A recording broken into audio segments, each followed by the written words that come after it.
session, which is the last session of the morning actually, we're almost into the afternoon, past the afternoon, is something that's very dear to me and close to my heart. It's the next revolution in the semicon industry.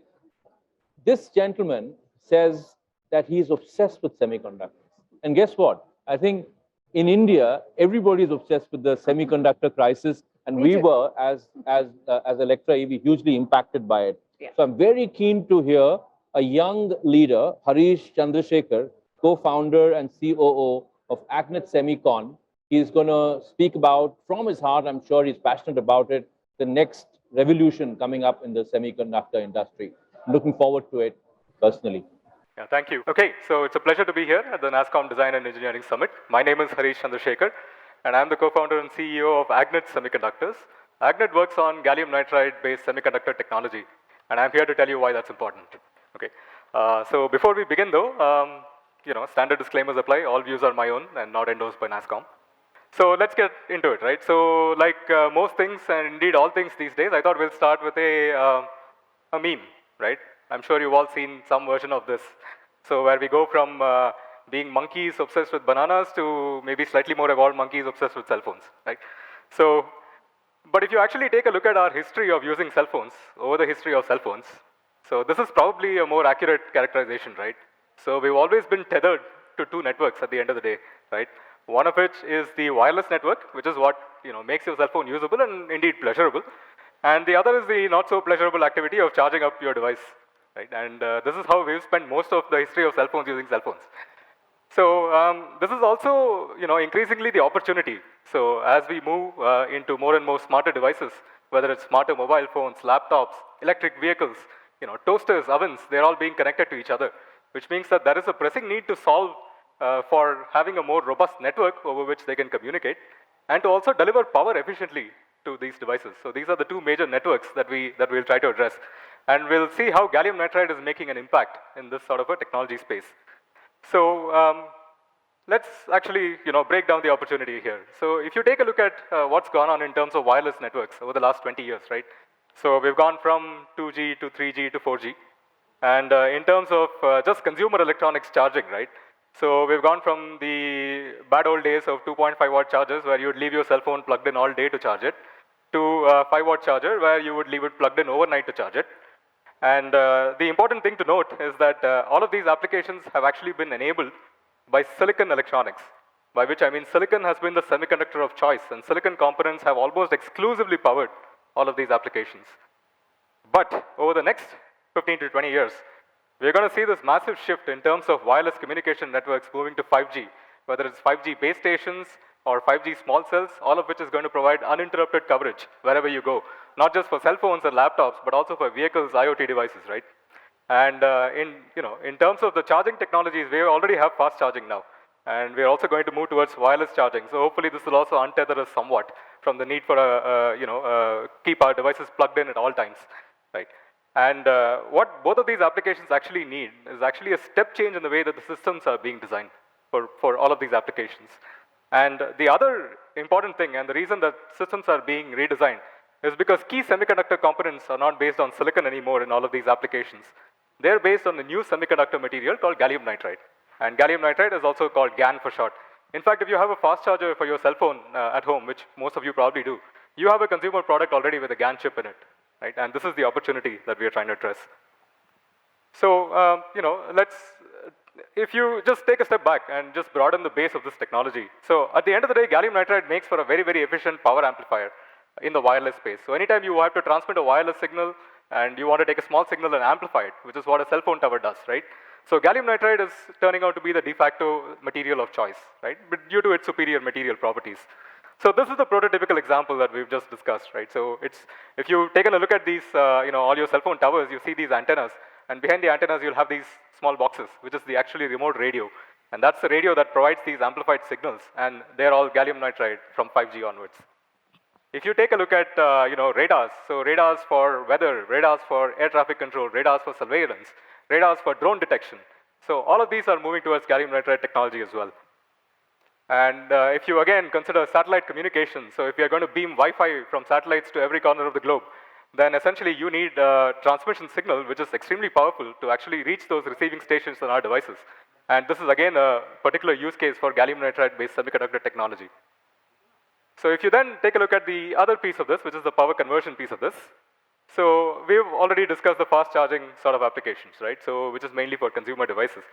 So the other big consumer device is of course your electric vehicle, and adoption of fast charging and rapid charging is extremely crucial to have this technology diffuse in and have more people adopt this technology in the first place. And this is again a major use case for gallium nitride based semiconductor technologies. So the other one, of course, is in terms of renewables. So this, for example, what is shown here is actually an inverter for a photovoltaic application. What you see at the bottom is a 1 kilowatt inverter, which is made entirely using silicon components. And this is the same inverter on top, which is made using gallium nitride components. And you can see the reduction in form factor. And this is kind of what went on with your cell phone chargers too. You know, you went from 5 watt to 15 watt to 30 watt, and the chargers haven't gotten bigger. And this kind of higher power density is what gallium nitride as a semiconductor technology enables. Right?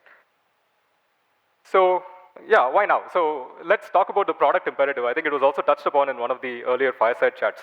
So if you have to make a consumer product, let's say in the RF or the power space, let's say you want to make a 5G radio, or let's say you want to make a fast charging technology, right? So now presents a unique, it's actually a unique moment to actually make some of these products. So let me outline some reasons why. So firstly, standardization. So fast charge technologies are being standardized.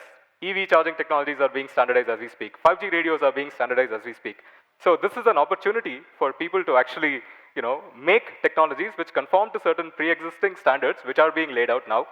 And the other thing that this standardization enables is some amount of disaggregation, by which we mean that newer players who are looking to design these circuits and systems can actually get into the game now. So as long as their hardware conforms to a particular standard, then the adoption of this, as far as the technology piece is covered, the adoption of this will also stand a chance, right? So again, in order to have some of these products defined around gallium nitride technology, you need systems and circuit design experience, and there is now a growing critical mass of people who have cut their teeth on gallium nitride product design. So they know how to use this technology, and that's again very important for more massive adoption of this technology. The other piece, of course, is the systems integration piece. Seem to have lost my, okay, yeah. So the systems integration piece, by which I mean, you have these gallium nitride based components, they go on a board, the board in turn needs to be integrated into a system. And as we spoke about earlier, entire systems are being redesigned for all of these applications, which means that system integrators and manufacturers also need some experience of working with gallium nitride technologies, and we're slowly getting here. The other key piece of the puzzle, of course, is supply chain visibility. I don't need to elaborate as to what this is. We've seen the effects of this, in the last couple of years.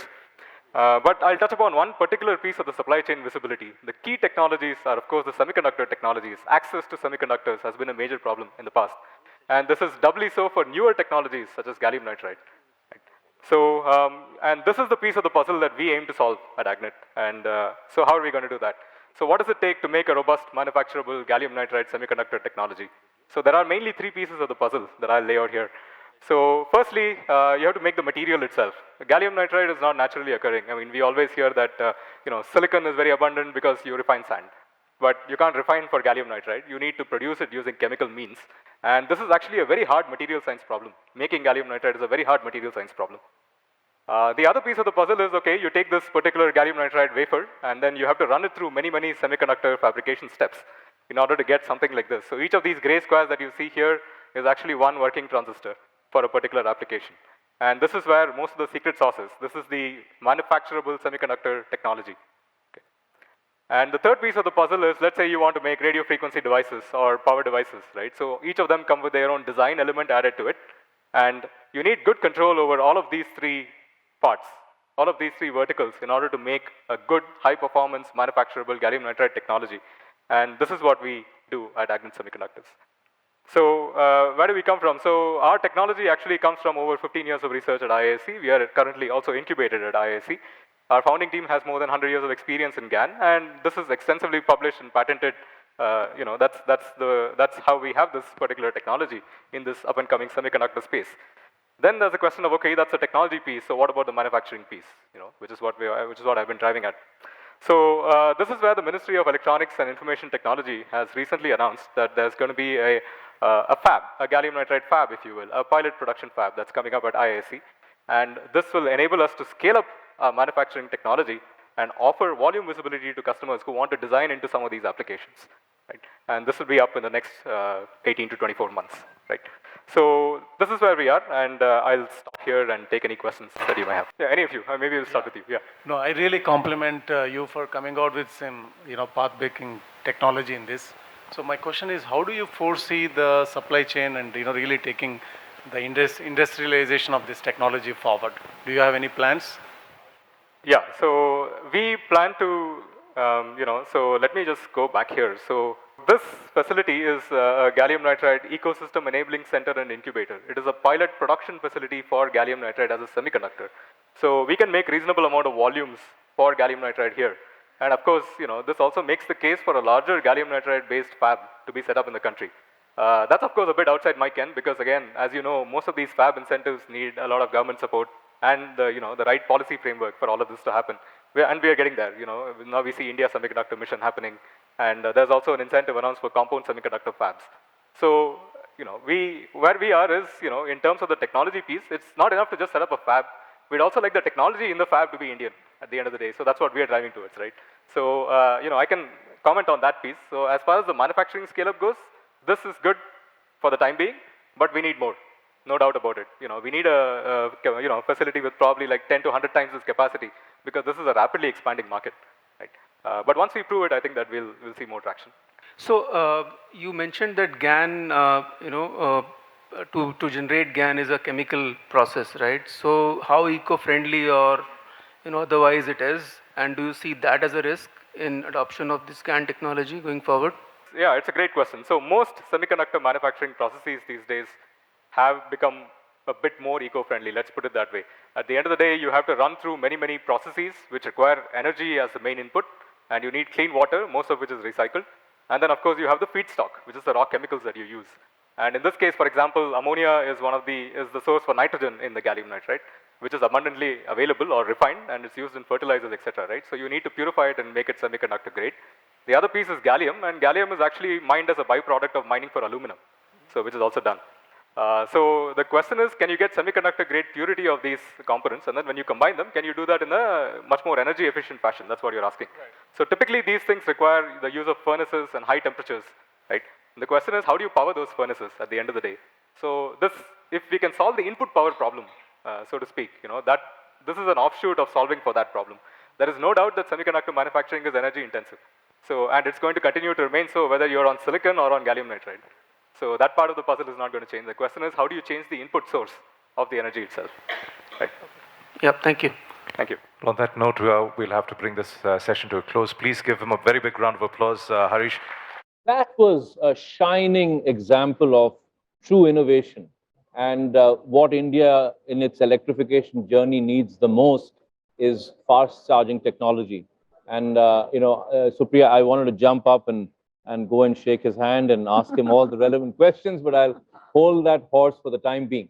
We've come, ladies and gentlemen, all the viewers around the globe and in India, to the end of the first segment of our live sessions.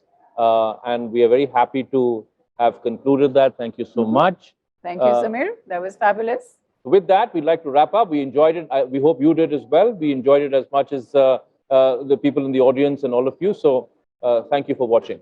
Thank you so much. It's been a wonderful session. And thanks, Samir. It was lovely co-hosting with you. Likewise. Loved it. Thank you.